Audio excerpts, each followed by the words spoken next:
The coastal barangay in the province was unusually quiet.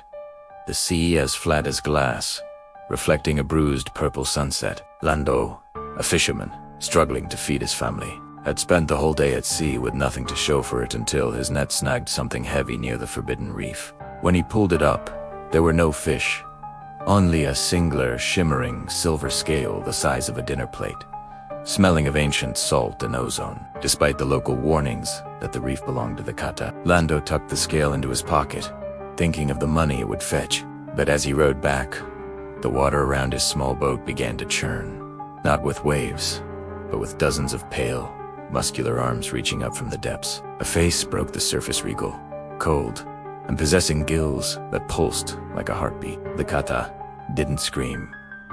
It spoke in a voice that sounded like grinding coral, demanding the return of its skin.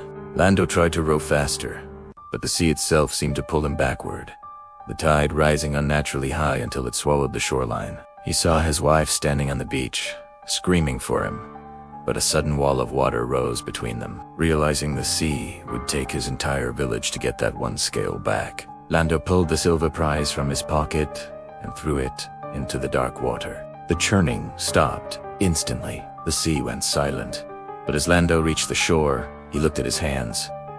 They were covered in fine, shimmering scales that wouldn't wash off. He had returned the treasure, but the Kataw had left its mark. A permanent reminder that some things taken from the deep can never truly be returned.